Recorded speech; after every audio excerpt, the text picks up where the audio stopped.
So anatomy of flowering plants, right? The study of the internal structure, that is the anatomy of plants. And now there is first the context are the tissue system, then anatomy of dicotyledonous and monocotyledonous plants. So the tissue system, so based on structure, function and location it varies. There are epidermal tissue system, the ground or fundamental tissue system, and vascular or conducting tissue system.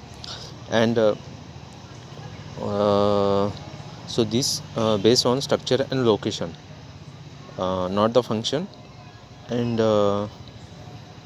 structure and function also depend on the location.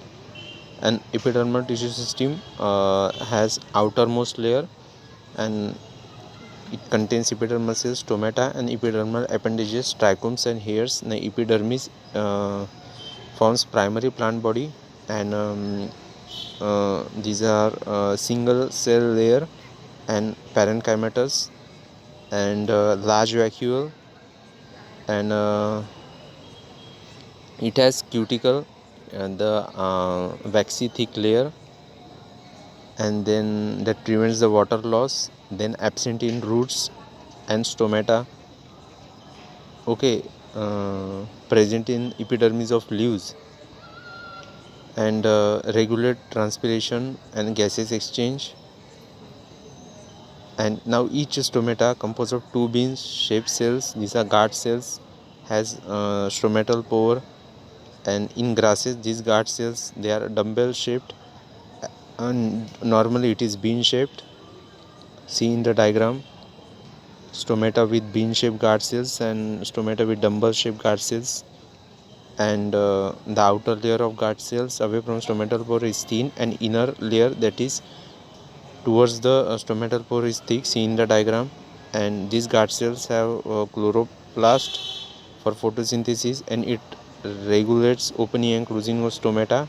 Now there are subsidiary cells. These are specialized few epidermal cells in the vicinity of the guard cells. They specialize in shape and size. And then what is stomatal apparatus? The stomatal pore, aperture, guard cells and surrounding subsidiary cells. Stomatal aperture, see in the diagram, epidermal cells, then surround subsidiary cells, then chloroplast, then guard cells, and then stomatal pore. And now root hairs, these are unicellular, and trichomes, these are multicellular.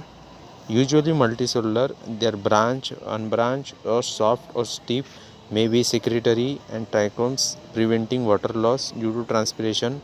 Now ground tissue system, all except epidermis and vascular bundles, that is conducting tissues, contains parenchyma, collenchyma, sclerenchyma. These are the simple tissues present in the ground tissue system. And these parenchymatous cells are present in cortex, pericycle, pith and medullary rays in the primary stems and roots. Now leaves in ground tissue system consists of mesophyll cells. These are parenchymatous. Now vascular tissue system, that is conducting tissue system. Now what about these? These are the complex tissues.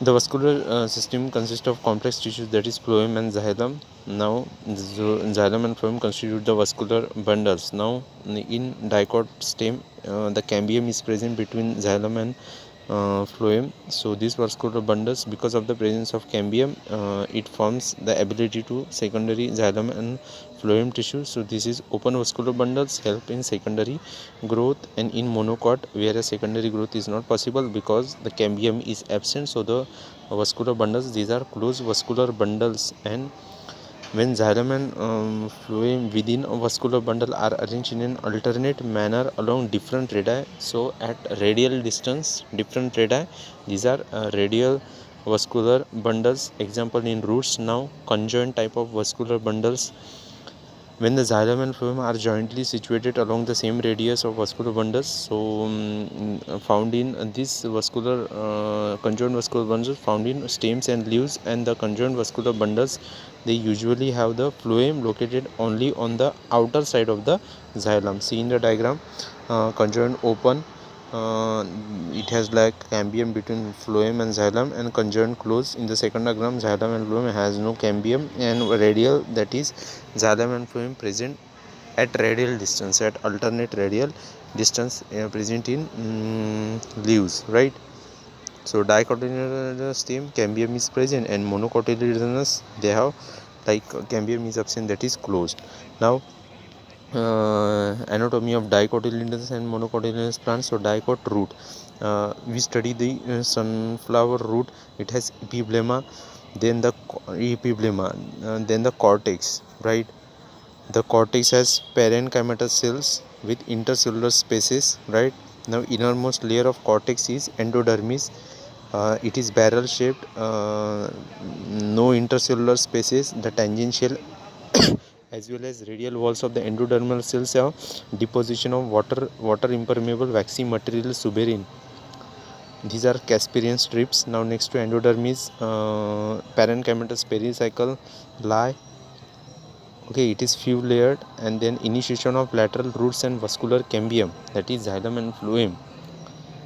Vascular cambium and initiation of lateral roots during the secondary root takes place in this pericycle. Now pith is small, that is inconspicuous. Now the parenchymatous cells which lie between xylem and phloem, these are conjunctive tissues. Now there are usually 2 to 4 xylem and phloem patches. 2 to 4 2 to 4 xylem and phloem patches. Now this latter, they form the cambium ring between xylem and phloem. Okay, cambium ring is present in the dicot root, right? Now all tissues on the inner side of the endodermis. Now endodermis is the outer innermost layer of the cortex.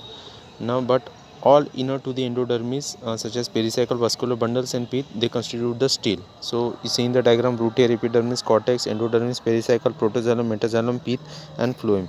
Now monocot root, almost similar as dicot root.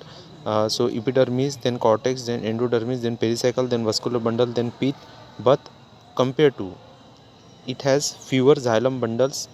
There are usually more than 6, that is polyar xylem bundles in the monocot root, whereas pith is large as compared to dicot, and well developed monocot do not show any secondary division. See in the diagram, root hair, epidermis, cortex, endodermis, pericycle, then phloem, protoxylem, pith and metaxylem.